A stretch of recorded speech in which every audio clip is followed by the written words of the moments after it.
Hey guys, another year is nearly upon us. I've nearly lived to another year. The last 15 years have been the hardest years of my life. The last 10 even harder still. I was brought up in love and faith.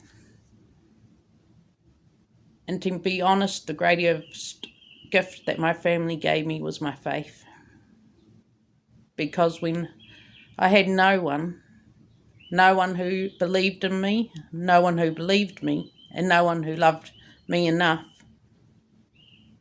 I had faith, and that gave me hope.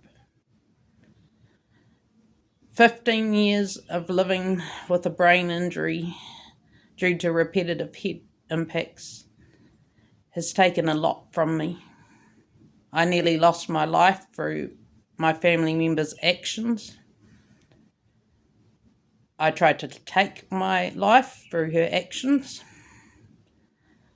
I have had to live through some of the most hideous, horrendous things that no one should have to live through. But I survived because I have faith. When you have nobody, it is important to believe in something. When you have nobody to talk to, nobody to reach, nobody that will put out their hand, and you are in the fight for your life. The only thing I had was God.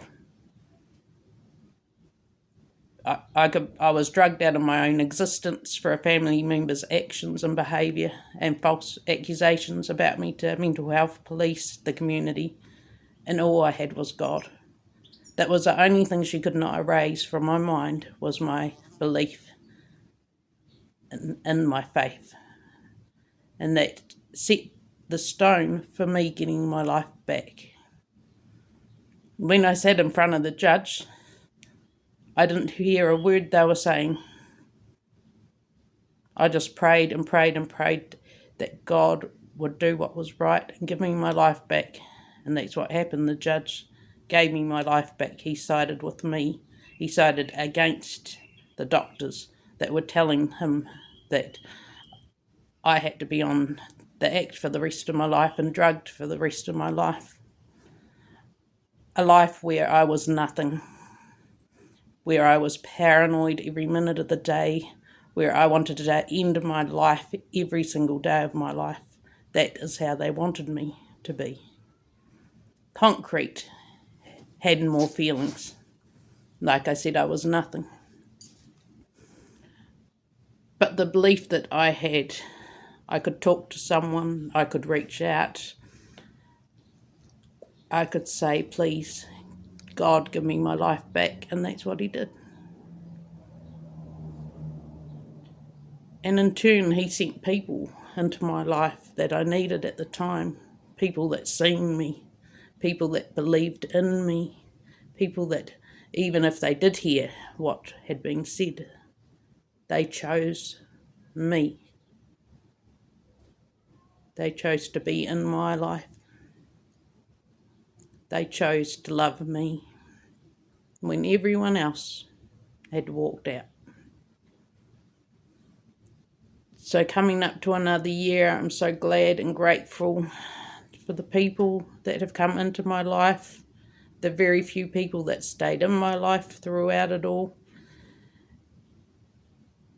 those that came in because of my love of animals and my rescue efforts, those that came into my life a year and a half ago, traumatic brain injury survivors, CTE sufferers, TES.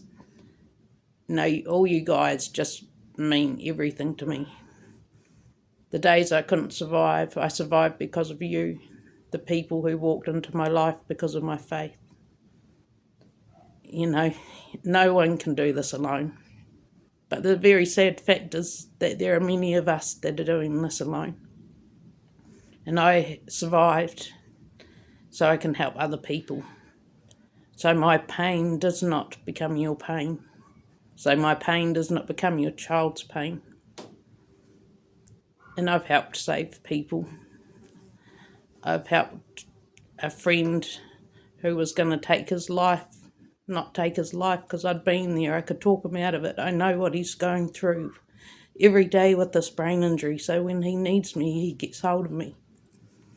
I pass on all the information I learned from all the other sufferers around the world to friends here that are not online, to my friend and his wife, so they can see what can be done because they have no help at all as well. So I'm learning, I'm growing, and every day I get closer to God. I get closer to a place of peace. I get closer to a place of peace in what happened to me, what was done to me, what nearly killed me, but I'm still here.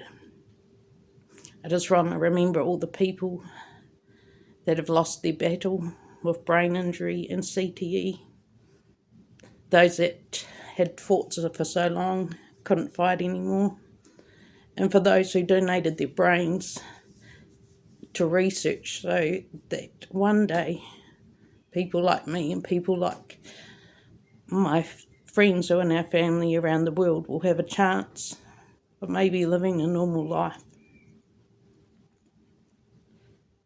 You know, I was erased off the pages of my life because people just don't understand.